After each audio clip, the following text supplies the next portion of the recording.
found some quite nice things in a case which I keep under my bed, which is about 15 years ago. And this is one I don't think I ever put batteries in even. It's called Ghostbuster. It's a dancing hamster.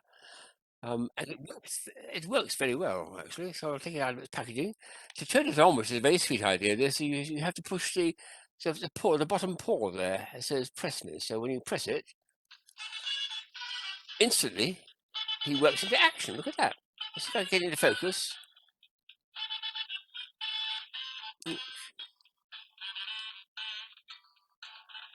And he does a bit of movement on the ground, so I'll put him on the table here and get him to actually perform a bit better. Here we are. He rocks back and forward as he's playing. And the package helpfully says complete with sax appeal. Sax appeal, no sax appeal. So there we are. Really good one. When you've had enough of him, you just push that. Oh, turn it off, and it stops. 2 or 3 batteries to make it work, and it works extremely well. And after all these years of being neglected, I feel I must take it out and show it a bit more. A dancing hamster, which is posing and playing the Ghostbusters theme. Nice one. Here's a lovely example of using packaging for something completely different to which you're familiar with. This, of course, is a compact disc or cassette, I suppose you call it, but inside is not a compact disc, but not in that at all. It's something completely different. And I opened it up and I thought, what on earth was this? I don't know if I can open it. That is not a compact disc, I don't think, do you? What on earth is it? Well, it turns out to be perfumes. Each of these tiny little sachets, the idea is you take one out, you tear off the top of it, and inside the rest of the heart-shaped piece is a bit of liquid which the lady can dab on her neck as she's doing it here to give her a little bit of nice perfume there. So it's actually a little perfume dispenser, I suppose, but in a interesting combination of using a very modern type of disc or invention for an old thing which is perfume. So lovely. I like the idea of looking for things which are completely repackaged in something that's familiar but different to what it was intended. It's a very nice concept. Now, there's something here which a friend of mine gave me, and this is an example of an old toy which he picked up from a scrap heap. He's a recyclist. Des K recycled everything around Kingston. And it's got extraordinary transformation. I just wish I had all the pieces that went with it. If anyone recognizes the interior when I open it up and know what the pieces were, let me know. But it starts off looking exactly like a motor car and does the most amazing transformation when you open it up. Absolutely staggering that they can make so much out of it. I'll just get this to open first. I've got to find which bit fits. Oh, there we are. We're opening.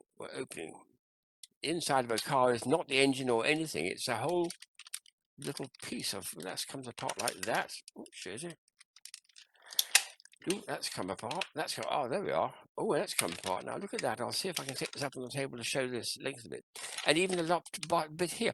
There's something that runs down there and goes across to there and does something around here. And I don't know whether the wind-ups or the battery-operated automators. There's something here. There's a ship bit there as well, which I'll see if I can get that into focus.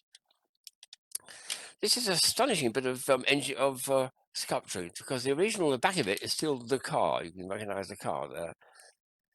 But goodness me, if I do this and turn it this way around, you've got a complete scene. What says Hollywood at the top there? Look at Hollywood there. And then you've got a complete scene here containing all sorts of runs and things to do. And goodness knows what the pieces were. There are obviously lots of little pieces inside it, which are wind-ups or push-alongs or battery-operated pieces, which you put in here and have a lot of fun playing. I just wish I could get the pieces that go with it. And the thing then collapses into a car, back into a car. Oh, push that bit back in.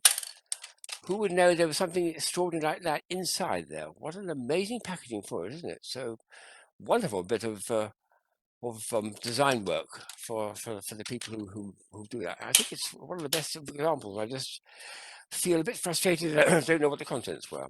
The last item is just a very nice little bit of paper engineering by an artist down in San Antonio in Texas. It's quite a sweet little thing, this, because I love cardboard engineering where it's been well designed, and this one is a good one.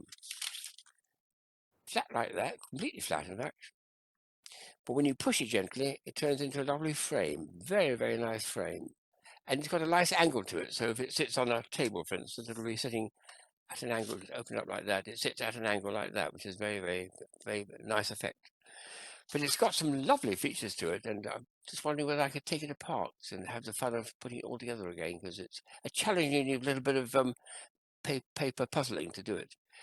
For now, though, I'll just keep it in its packaging and admire it and see if I can think of other ways to play with it. So that's a good one. I like things which are neat and which fold flat. I'm running out of space in my flat now. I've got so many toys. And something like that is immediately attractive to me because it means I can fit it in somewhere.